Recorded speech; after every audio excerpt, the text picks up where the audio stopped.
Hello. Today's conversation is with Michele Cheng, a friend of mine and composer, performer, and music technologist currently working out of the Bay Area. Michele and I met back in grad school, and this episode is an interesting conversation going into the use of humor and activism in music making. But before we get to that, please remember to leave a comment if you have any thoughts, and subscribe to my channel. And if you would like to support my content generally, please consider visiting my Patreon page. Welcome to Music in Mind, with Anthony Calkin. Hi. So this is my friend, Michele Cheng, and we met in 2014 at UC Irvine, because we were both in the MFA program for, Integrated Composition, Improvisation, and Technology. It's a long title. Yeah, so we're both performers and composers, improvisers, music technologists, all that stuff. So, cheers. Cheers with my tea. Yeah. Oh no, you cannot really see it, but anyway. Oh, it thinks it's a background, too. Zoom thinks everything's a background. I actually got this when I was in SoCal. I think this is a very SoCal what does it inside say? joke. It say, I would take the 101 to the 10 to the 405 for you. Yeah. But I'm kind of curious what you will list to, though. 101 to 10 and then to 405. Where it's going to go? 101 to the 10 to the 405. And then to 405. That's like you're making a loop. Ah, right. Man, that was kind of a while ago. Well, but I definitely don't miss the traffic in SoCal, so. It's not bad now. Oh, of course. That's true. That's it's the okay, benefits of the pandemic, I guess. You can get anywhere, yeah. Yeah. So how's life? How's it going? It's been okay, I think. It's just like quarantine time. I think one thing I realized that being in quote unquote, it's just the expectation, you couldn't really set it too high up. Yeah. Because be able to, I think what is so rough for people is because the expectation of being just as usual in terms of being healthy and, mentally also being healthy, being the same as what it was used to be, which means nothing changed, but it's already a high expectation. So that's why, people don't feel rewarding of, I've done this, I stay at home all the time, but I didn't get rewards. The reward I got is I didn't get sick, So I think this is what is so tough. It is tough. Staying mentally healthy is really hard right now, I think. Oh, yeah. Especially the freelancing artist community really got rocked. So. Yeah, I mean, it's gone. There's no work. Not for me. But I'm surprised. I mean, I think the artist community is strong. We really react. I think a lot of people adapt to that relatively quickly, and people are being creative online. Like what you are doing right now, turn everything into an online podcast. Yeah. Which is it's challenging, yeah. It's tough because I also don't really like talking to people online. I like the face-to-face, and so I thought about doing podcasts online a long time ago, but I decided I wasn't going to do it. I would only do it if it was in person, because I prefer the in-person conversation, but now I can't do that. So. Makes sense, yeah. Yeah, I think it's also online. It's harder for you to be able to interpret what others' emotions are. It involved way more energy to be able to decode what is happening on the screen. So that's why constantly being in a meetings virtually just so drowning. Yeah. Yeah. I mean, I guess it's nice that you don't have to drive places and you don't have to go long distances. Yeah, but we kind of have to spend those time of traveling or getting dressed into handling all the technical issues that is gonna happen on the screen. I was thinking about this because in terms of something like work-life balance, when email came out, it was a huge difference, and people were expected to communicate sort of 24/7, but just with email. And so I feel like this new system of everybody Zooming all the time will have another big effect, and there will be less work-life balance, and people will be expected to work more, even though they're not going as many places.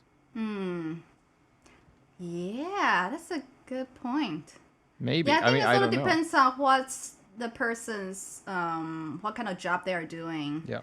Things, yeah, for artists, we definitely are kind of unconventional communities compared to how the society runs. So, yeah, I couldn't really speak up for everyone, but So what kind of work have you been doing? oh man. Well, the greatest text is just keep myself mentally sane. Yeah. And yeah, so what happened the past few years, months, when the shelter in place happened was all the gigs were canceled. Yeah. Yeah. And there was a lot of emails exchanged. It's like, oh, sorry, this is canceled. And then we were trying to work it out. And then that was very scary because that means loss of income as well. And Yep. you know how like freelancing artists, we are very on our financial plan in terms of, okay, so like the next few months, what kind of project I'm doing, and all of a sudden they all got canceled. That was very scary. But then, like I say, I'm amazed by how the others the arts community recover or try to make things happen, because it turns out that a month later, like a lot of organizations, they managed to be able to still make the events happen, either moved online. Yep. That means we have to learn so many different technologies and how, you know, how to set up all those audio gears, which a lot of musicians don't necessarily might be familiar with. Yeah, because when they go out to have gigs, usually there's, you know, like the music technology people or audio engineering guys will help with that. But now they have to like being at home and really get into a new territory. But I think it's actually good in general for people. Yeah, I think so. I think the people who are really struggling are older people who are not good with technology and have a very difficult time understanding how to make the transition. Like like grandparents and things like that who don't have a hard time understanding even how to conceptualize using Zoom and things like that. But I guess the good things about this is like now the younger generation do have time, and also we kind of really have to teach them how to use those so we can keep communication. That's true. Yeah. Yep. So, yeah. Cool. Well, you had a performance 2 weeks ago, right? Last week? 2 weeks ago? I think it was like last weekend, so almost almost last weekend was wait. No, oh my god, I lost the sense of time. Something like 2 weeks ago. Yeah. Okay, cool. Yeah. Yeah. But that was through Karma up at Stanford, right? Yeah. So is that a concert series that they're running?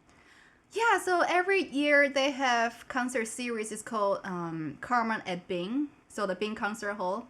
They will move a lot of speakers into the venues, and it's gonna be ambisonics.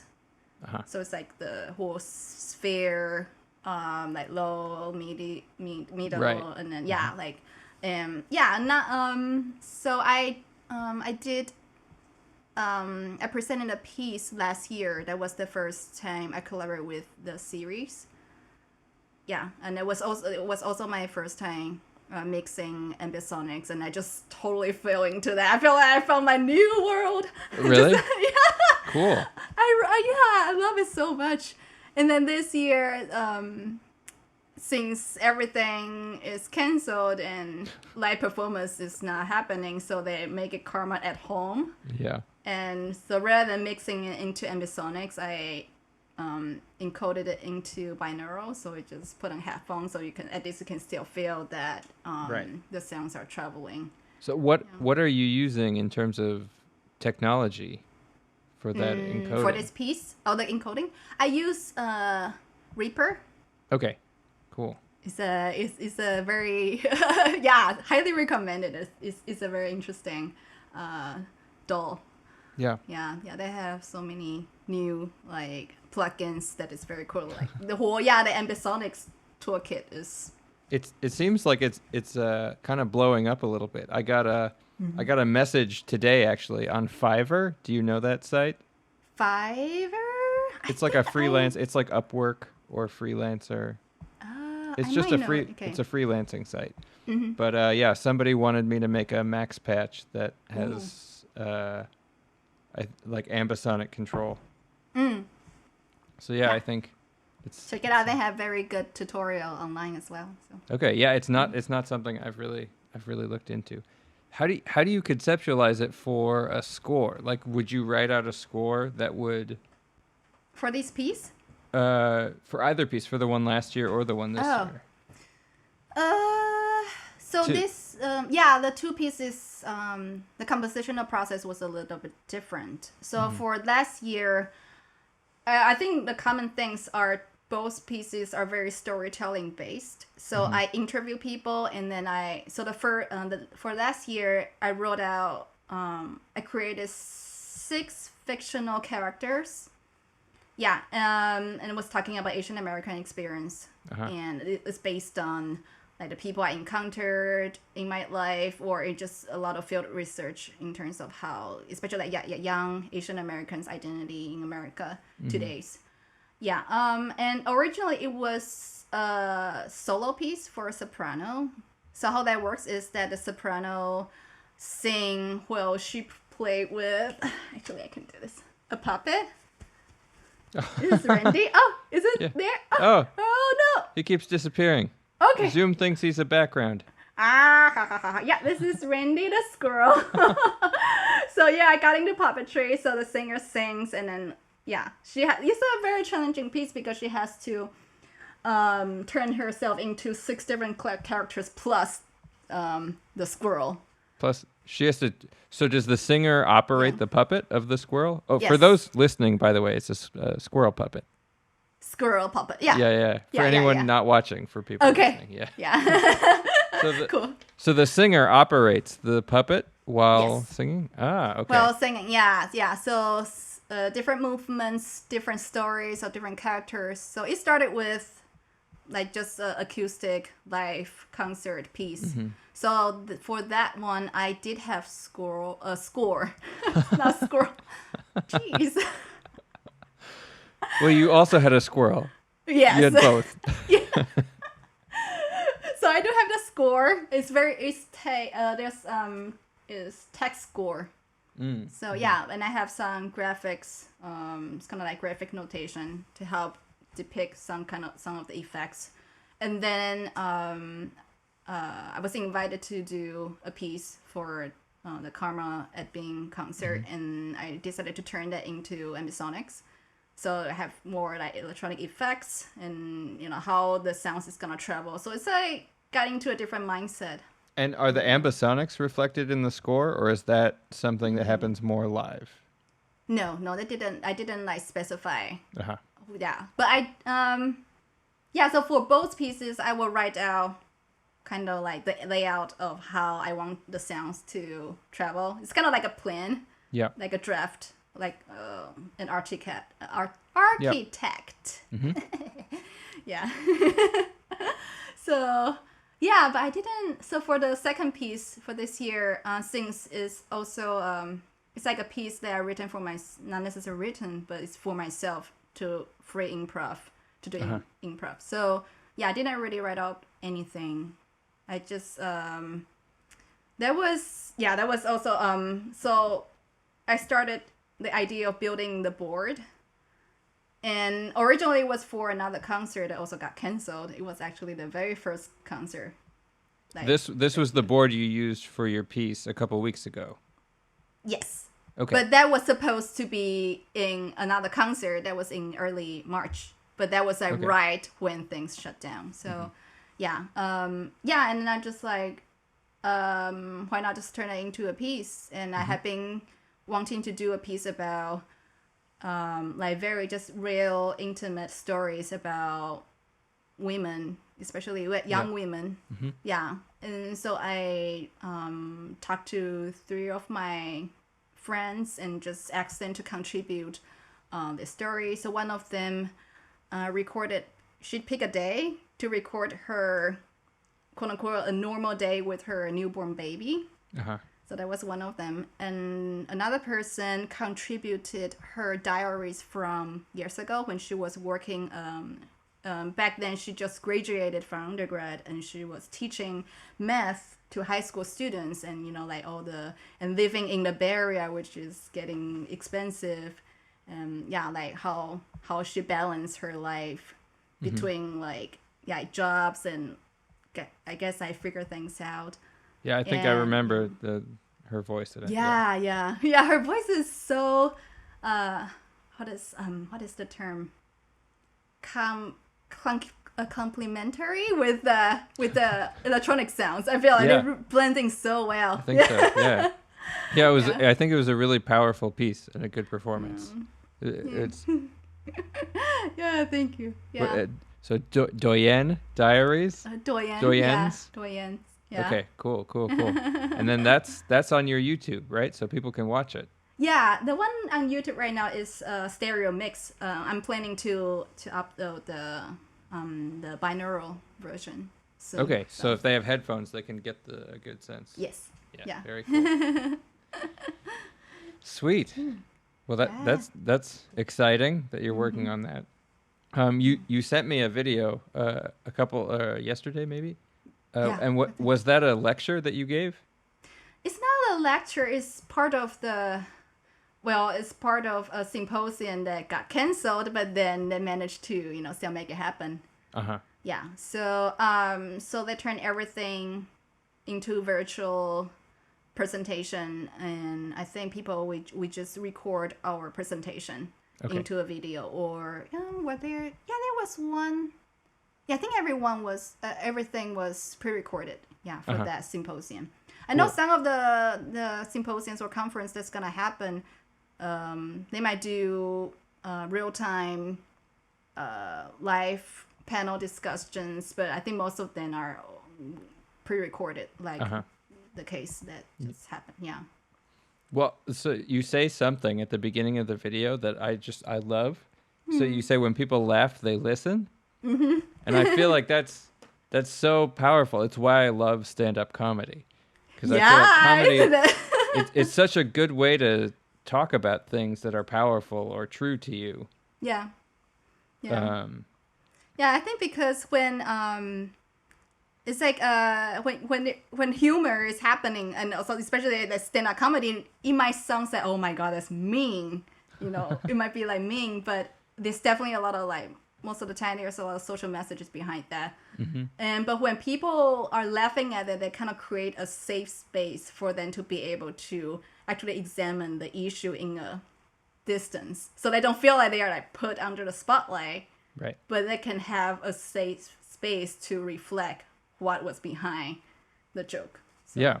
Well, I mean, I love the way that humor is used in music, and I'm so bad at it. I'm way too serious with music. I'm like, I think about theories and nonsense. That's the diversity of the composers, though. We do need different kind of people, and then it just happen.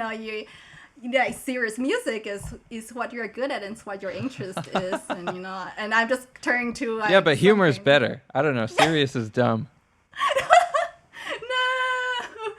Well, but one thing I do want to talk about is to bring up is I do find that when there is humor or a playfulness in new music, for some reason it's not taken seriously enough in new music community. That's true. That's a good point. Yeah, it's like people think that, oh, this is a cute piece. Oh, this is playful. Oh, this is so funny. But then, for some reason, it's kind of also new music field is highly influenced by academic setting. I think for some reason I feel like when it comes to using humor in pieces, it's not necessarily taken seriously enough. So that is one thing I kind of want to throw out.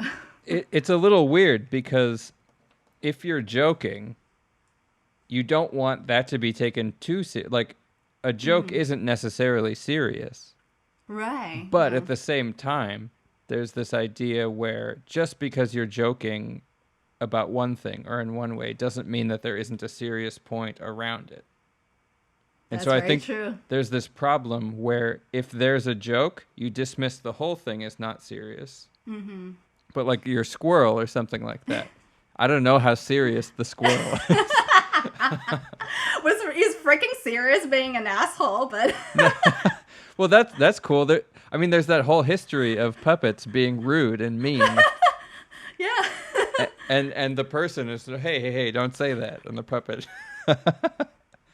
I mean, my puppet is definitely for adults. It's not like Mr. Roger, you know? That's great. I love that. Yeah. But yeah, I'm trying to find the balance, you know, like how to make, finding the balance is hard. Well, I think, so also in the video that you sent me, there's a piece, voir dire. Mm-hmm. And I think that one has, I mean, it's not like it's funny, but the things that are expressed in it are serious and I think very powerful. But I think sometimes the way things are expressed and the way certain lines come through, there is even humor in that. I think so. I mean, maybe you didn't intend that. You mean like what, like humor in that in terms of, well, like for example, like lines like where somebody says that, I don't remember exactly, but something like, I need to go home and take care of my kids.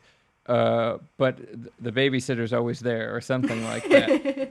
Even something like that. So you're bringing up a bit of a contradiction. Contradiction of. Sort of two phrases. I mean, maybe I misunderstood the line. I thought you were saying that the person was making an excuse for going home. Yes. And then also was saying that like there's a babysitter there anyway, or something. Okay. Okay. So what happened there was, so that section, the whole section was talking about how it's actually the real conversation that I heard in the, you know, the jurors, like room when we were waiting. A lot of people were like trying to get out of jury right duty. Exactly. Yeah. That's what I'm saying is like there's a humor in that. Just it's not that it's funny, ha ha ha ha ha. Oh. Oh, I'm so sorry. No. Okay. Thank you. Oh my god. Sorry. Well, that's the online. Yeah, that's pretty good. Yeah. That reminds me of the symposium. So the founder of the symposium in London, when she had her opening live streaming of welcoming, the mailman ring the bell and she had to run and then get the package. Yeah, I've listened to so many podcasts where like somebody's dog comes in or their kids come in and start like bothering them and they're like, go away. You're an expert now. It's great. Cool. Sorry about that. But, no, it's fine. Yeah, so we're talking about... Well, I just like in those lines, I feel like there's little bits of humor just because like the situation is a little absurd and there's like an absurdity in the situation and it's these excuses that are being sung and some of them seem more serious than others. And... Yeah, I see what you're saying. Yes, yeah. I try to make the whole things a little bit more exaggerated by there's a lot of theatrical actions on the score. So like the performers, not just the sopranos, but the instrumentalists also had to like make some kind of gestures or look at specific things or make some kind of faces. Oh, okay. Yeah. Interesting. All right. I think it's like kind of Stockhausen. But is he like doing that in a... like serializing gestures. So like there were certain gestures that you'd have to cycle through. Okay. Like looking in certain directions and putting your hand up. Right. Yeah, but I think the intentional might be a little different because I want the audiences to like, I guess receive the ridiculous intention behind those characters that they are trying to depict. Yeah. But I mean, Stockhausen's quite a serious composer. Well, I think he did a lot of goofy stuff too, though. That's true. Like yeah. like the helicopters. Yeah. I think that there's always some kind of goofiness in composers, though. We just how we express that is different. Yeah. But it's good. It's important. and then there's also the activism side of your work, right? And I think this piece kind of gets a little bit of both of those too. Voir dire? Yeah. Well, I mean, talking about criminal justice system and like the idea that like a trial could go on for a year and something like that. Yeah, that was that was actually I think it's quote unquote a typo. Oh. So because in the I think originally I meant for the jurors we will be in the trial. It turns into a month. It was a month, but I think the whole trial, from like the very beginning where the jurors doesn't have to involve, it does take a year or more. Yeah. So actually, that's a big problem that I think is happening now with the coronavirus. Is there's people who can't get trials, and so they're just sitting in jail. Yeah. And they haven't even been found guilty. That is so messed up. It's really bad. I know, yeah. One thing about the more I get into activism, one very good question that I received from the symposium was that they asked me how I feel about talking about us as activists. I mean, it's a big term, and for me, I feel like could be like a little bit imposter syndromes because I have been kind of like, am I feel like there's so many I don't really know. But then just like talking like, oh, I'm the activist and whatever. But what I realized is that I have been doing this before I realizing I'm doing this. And I think a lot of us are. But it's just kind of like an identity that if you want to like say it out loud or not. Yeah. Yeah. I mean, I think it takes a lot of courage to be that explicit in your music too. Yeah. But I tend to not try to label myself too early because I kind of like give you limits too. Yeah. Yeah. Well, I think a lot of composers hide in music and in theory without making a point. And that's what I think, like that piece, Voir dire, or the it is okay. Doyen Diaries. I know, like I'm also still like, is that really the pronunciation? But there's an honesty and a realness to them. You're expressing something. And I feel like a lot of composers are afraid to express anything. And so they just use these notes, like me included. This is a problem that I have, but it's interesting how you're working in that, and I think there's a lot of courage in that, whether or not it is or isn't activism. I guess I don't quite know what activism is. Yeah, I guess it just for me. I want to quote someone. It's from an interview. Melissa Dunphy. Okay. The composer, yeah, she has a very I really like her statement. Like for her, composing or making arts is not merely just an artistic mission, it's a political mission for her. Sure. Yeah, and I think for me, I'm definitely also on that spectrum.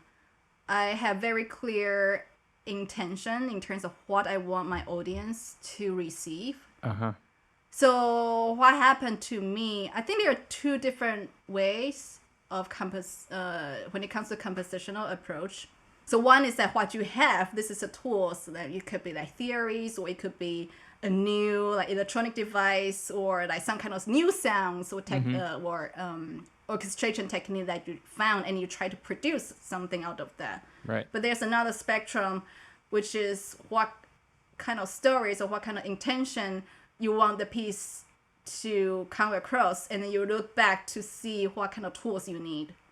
So for me, I'm like, I realize that I'm more like that kind of composer. Like, oh, I want to talk about, let's say the piece I did last year, speed dating, talking about Asian American identity. So I want like people to be able to hear those stories, and then I want specific kind of characters, and I wrote them, but I also it's based on people I knew and some of the articles that I came across. Yeah. And then I look back, then I see how I want to present that, and I want a singer to like not just using like classical singing voice, but like almost like a narrator.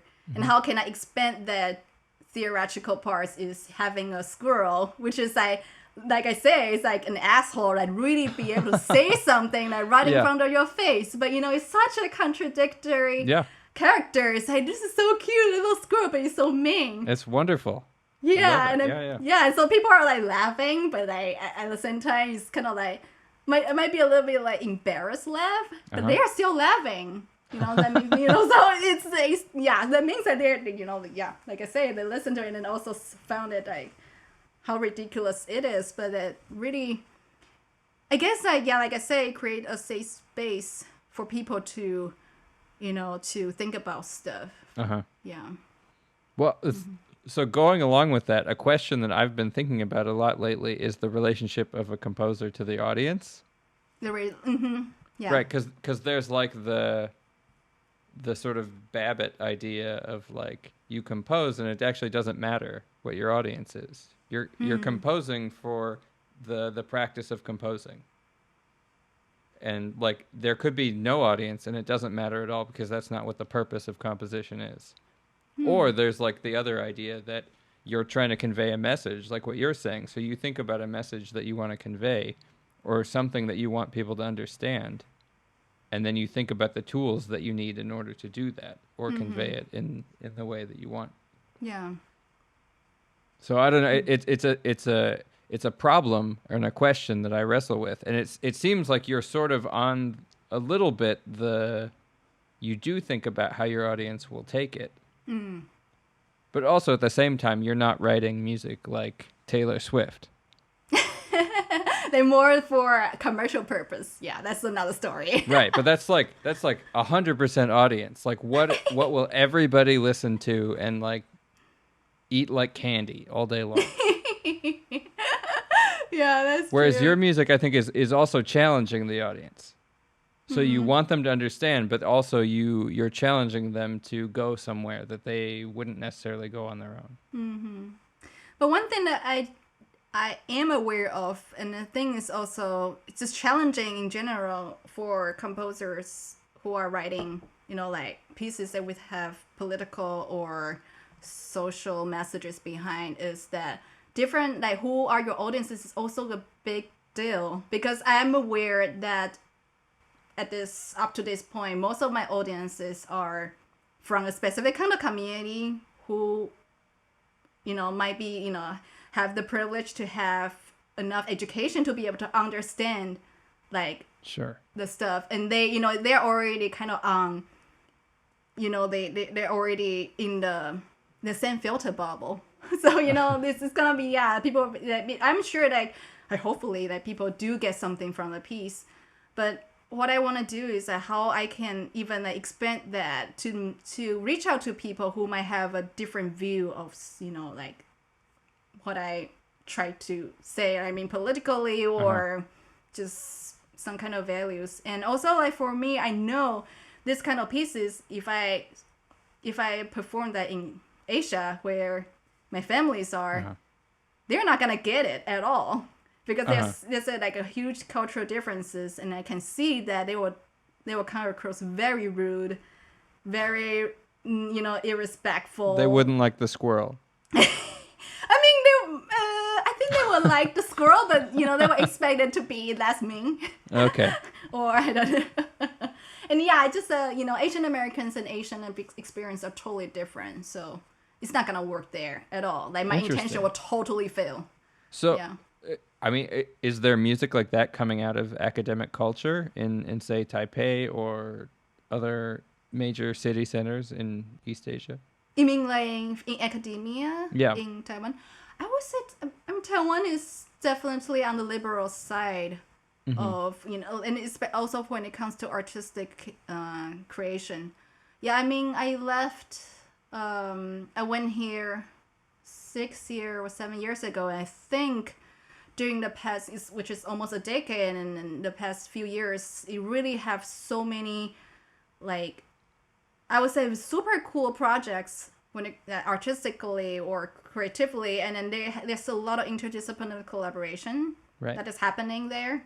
Yeah. So, and yeah, a lot of them are very political because, I mean, Taiwan has been in,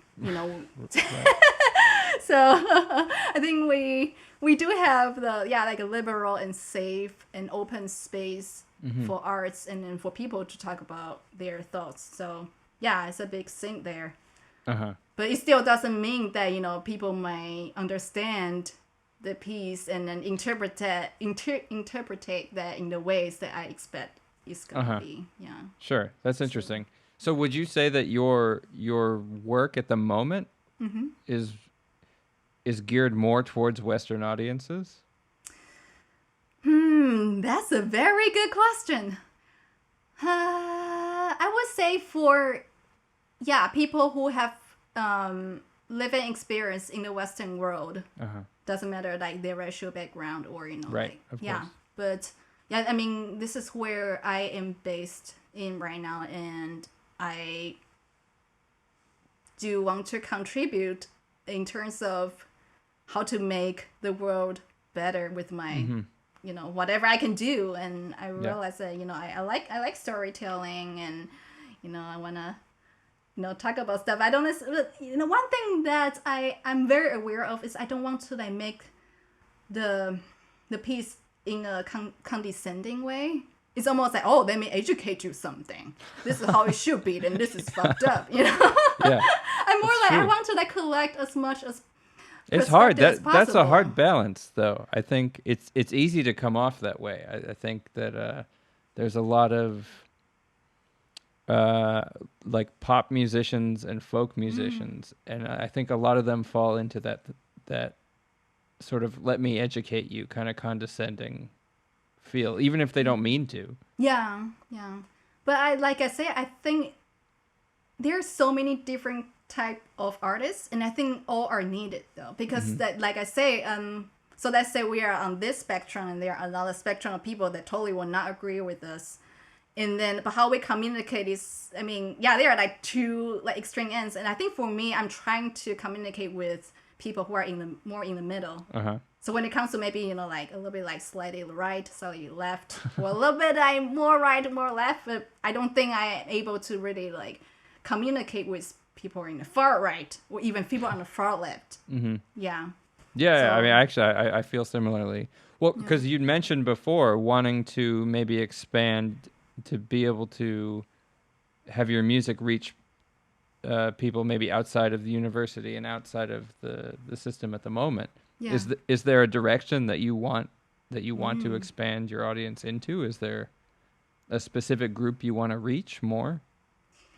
One thing that, so last year I have been working as an elementary school teacher. And, like the gender equality has been a big topic in especially new music community. So how we promote gender diversity when, like when it comes to faculty hiring or, the students that accepted into the programs. And one thing that I realized that working at elementary school is that, I mean, it's important that right now we try to do something to have more women in the field. But to be honest, a lot of us, we are the people who are already privileged or have privileges to be able to reach this point. So we are Right. still, like very limited and chosen group of people like in the field. But the problem is that in the very like early end or early stage, which is younger generation, like when they started as a kids, if we don't work on something with that community, the thing is not gonna change. There's still less women who is gonna grow up thinking they can do creative works, like being as a composer or music technologist. So I also work at a children's museum, work with kids, Oh, and cool. I think one big community that I might want to work with is like younger Yeah, generation. that's very cool. Yeah. Are you And I still think it's, doing work with them? Like anything No. online? Nothing shifted? Yeah, the pandemic really just Do you have students that you're working with online or not? not right now. Okay. I used to have, but now that everything kind of just paused. So Yep. Yeah. Most of my students didn't want to move online either. yeah, I mean, which is understandable, but yeah. Well, it's a lot of work for the students. It's a lot more work because you can't be there to play with them or anything. They have to make all the music themselves. The angles of the cameras and and I'm sure some kids might be like, "Oh, I couldn't hear you," and trying to like bullshit through the lesson, Oh yeah. which is cute, but they're kids.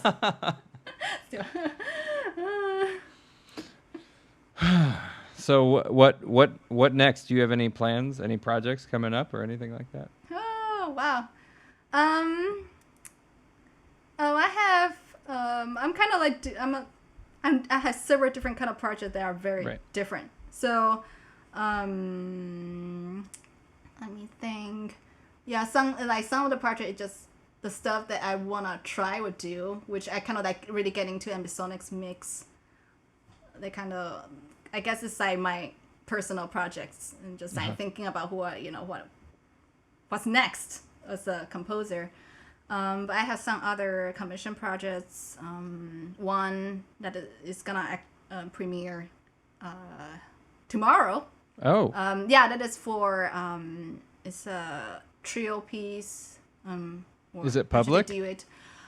It's online. Yeah, but I think they're gonna have live performance. Hopefully in September. It's in Boston. Cool. Yeah, it's an activist company. Okay. Wow. Activist company. Activist opera company.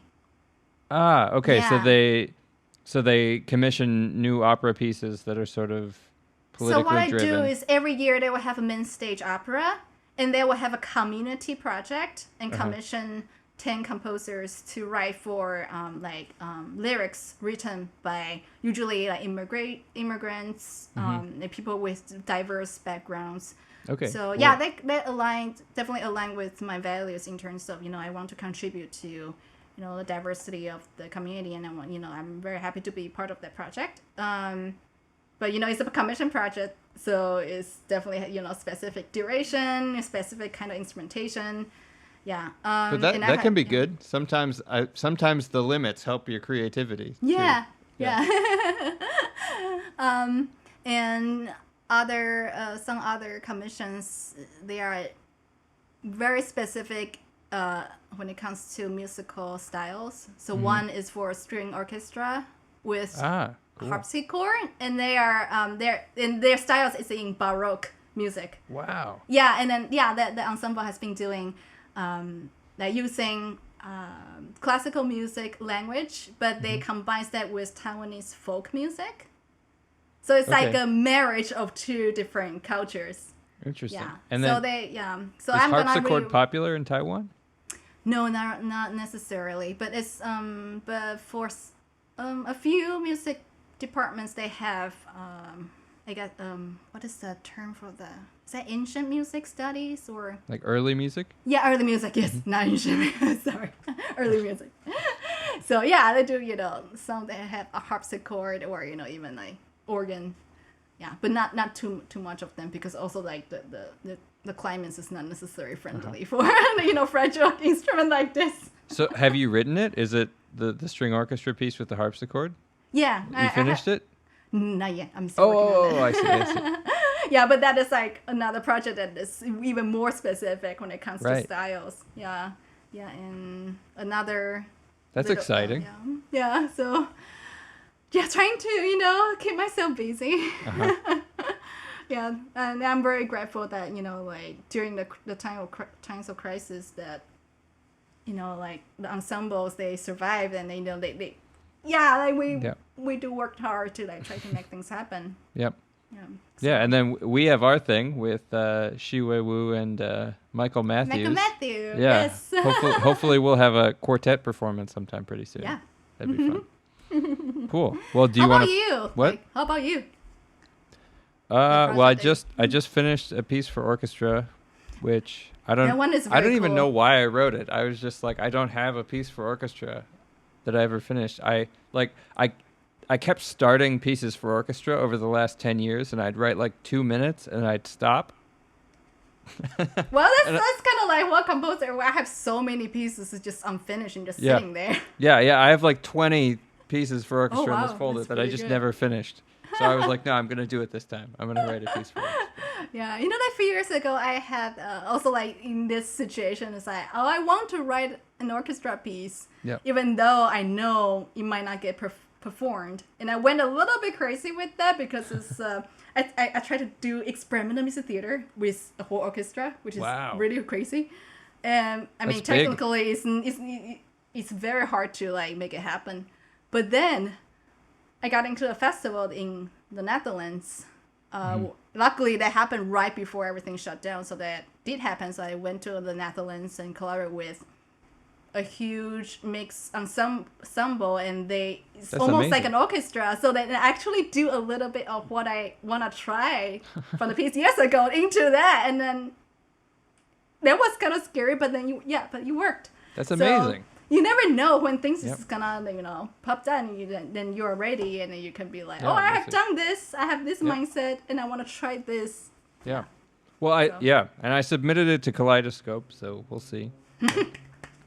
I don't know. No idea, but yeah, and just working on stuff. I've been posting everything that I write to this Reddit page called Roast My Track. Oh, I'm not really familiar with Reddit, but I know it's like a Yeah, big I mean it's community. it's because I read this thing the other day that it said a composer should never go more than a week without hearing criticism of their music. Why? I don't know, but so I post it to this Reddit page, and then people are just really mean. Oh, gosh, that's the problem of that like what's the term? Anonymous, Anonymity, anonymous, anonymous. on Yeah. the internet, but yeah. There's That's so true. many big kids who are adults online. Yeah, but yeah, it's funny. But yeah, just working on stuff. Yeah. So do you want to play something? Yeah. And then finish up. Okay. Yeah. I was so- gonna use my my classical guitar. Just to the Okay. mic here. So I set up the board. Oh, is that the board? Cool. Yeah. Okay. Yeah. I'm just gonna do this. Yeah. So okay. Sound check. Could you hear something? Yep, I can hear it. Okay. Great. Okay. We'll just. So That's yeah, cool. this is We gonna two, be. two wood instruments. It's great. Oh yeah. Okay. So it's gonna be electronic sounds. Great. Cool. Okay. I just want to make sure. Okay, cool. All right.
That was fun. Yeah. Yeah. You can hear me like well, right? Yeah, Like, yeah, that okay, was cool. great. Yeah, yeah. And if it's too quiet, I'll turn it up on the mix afterwards. Okay, that's before great. I release it. But Yeah. yeah, that was fun. That was awesome. Awesome.